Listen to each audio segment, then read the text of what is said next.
Sa bayan ng Bethlehem ay may nakatira, isang mag-asawa, si Jose at si Maria. Isang gabi, dumaraw ang isang anghel kay Jose. Pinili ng Diyos si Maria upang maging ina ng kanyang anak. Jesus ang ipapangalan mo sa bata sapagkat siya ang magliligtas sa sangkatauhan mula sa kanilang mga kasalanan. Maria, ang anghel ay nagpakita sa aking panaginip at piniliwanag niya sa akin ang lahat kung paano nabuo ang isang sanggol sa iyong sinapupun. Kinabukasan, Maria, Maria, sinabi ni Augusto Cesar na kailangan nating lumisan at tumungo sa bayan at magpatala ng ating pangalan at ari-arian. Subalit, batid kong hindi tayo nakahanda. Malapit ka ng mga anak. Ang maglakbay ay magiging mahirap para sa iyo. Ngunit kailangan natin sumunod sa utos kasi bagamat hindi sila handa, ay tumungo pa rin sila sa bayan ni David. At sa kanilang paglalakbay ay nakaramdam na si Maria na matinding pananakit ng kanyang tiyan. Kaya't naisipan nilang maghanap ng matutuluyan. At sa unang pintuan na kanilang nadatnan, kakatok ang mag-asawa upang may matuluyan.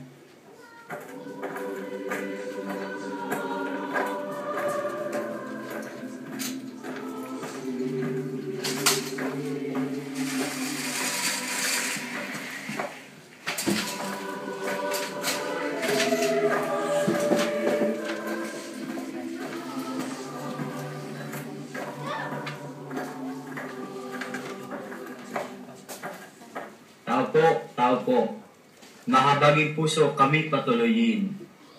Kami po ng asawa kong nagdadalang tao, ay inyo sana ang kukupin.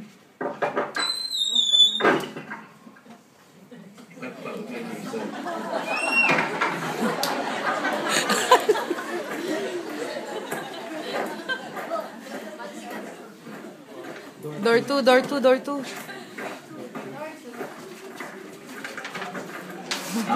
Tao po, mahabaging puso kami patuloyin. Kami po ng asawa kong nagdadalang tao, ay inyo sana ang kukupin.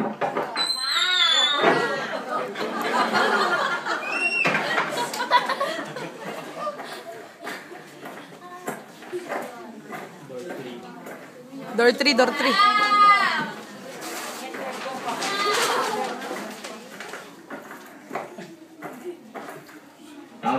Tao po, mahabaging puso kami patuloyin. Kami po ng asawa kong nagdadalang tao, ay inyo sana ang kukupin.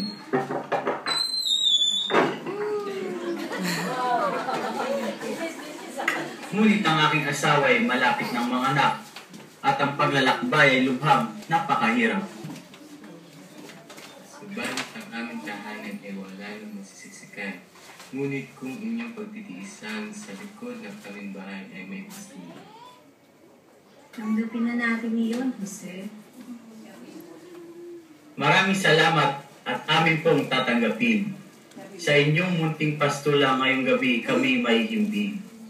Nang gabing iyon, may mga pastol na sa mga tupay nagbabantay sa kanilang mga lupa sa burol sa labas ng Bethlehem.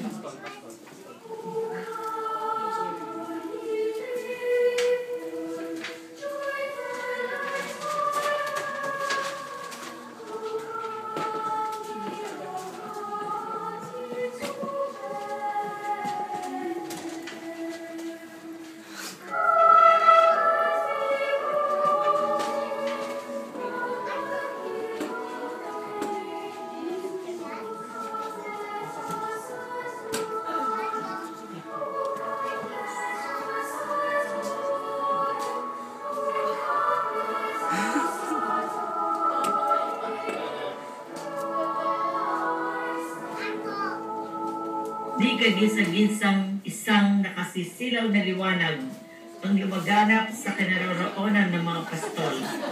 At ito'y ikinagulat nila. Huwag kayong matakot.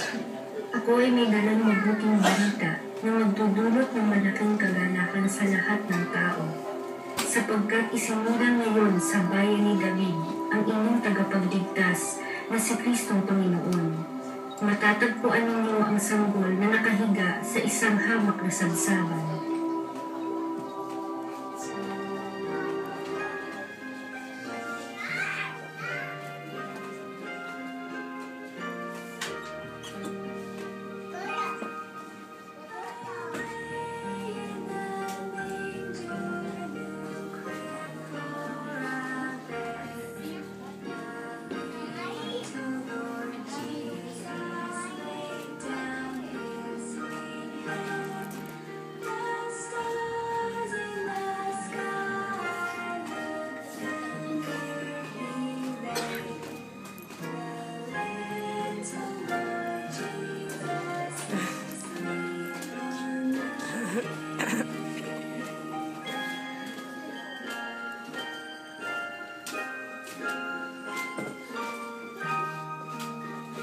Ang kalangitan ay biglang napuno ng mga anghel na nagpupuri sa Diyos.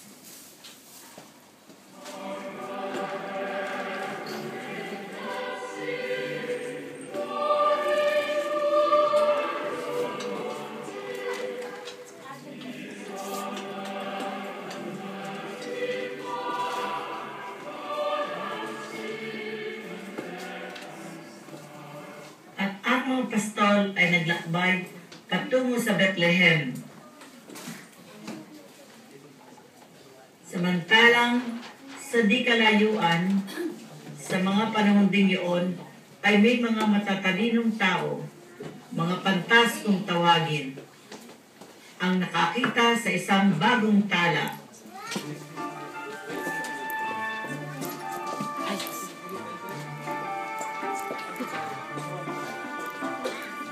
Hindi kailangan ng lights.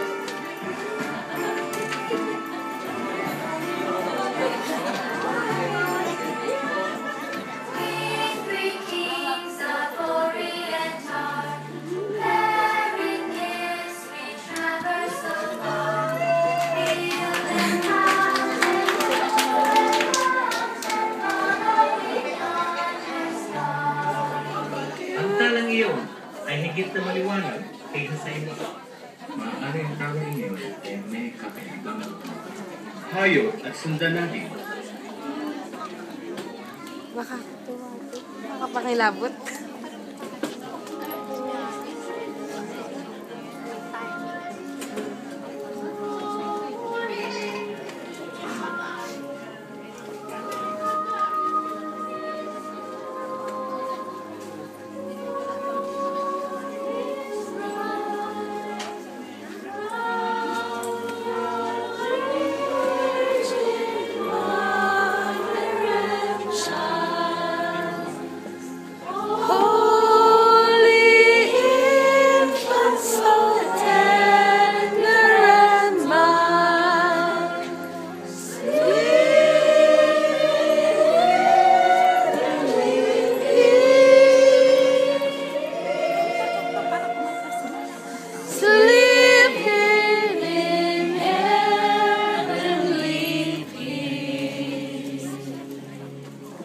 Naparito kami upang sambahin ang hari ng mga Hudyo.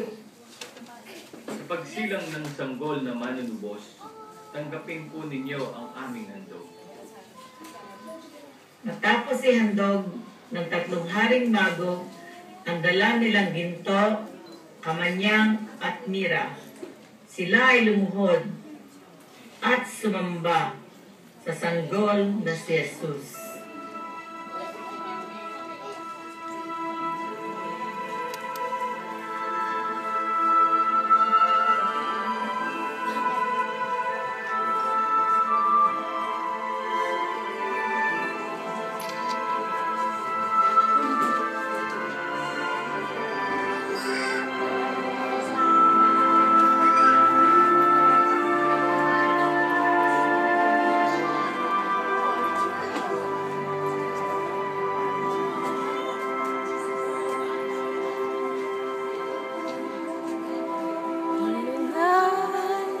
The stars are brightly shining in the night.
kailan lang. Ngayon ay Pasko, tayo ang Ngayon ay Pasko, tayo ang mag-awitan. Pasko, Pasko, Pasko na lang muli. Ang araw nating pinakamimiti. Pasko, Pasko, Pasko na naman muli. Ang pag-ibig naghahari. Okay, tuloy na araw. Paskong nagdaan. Tila ba kung kailan lang. Ngayon ay Pasko.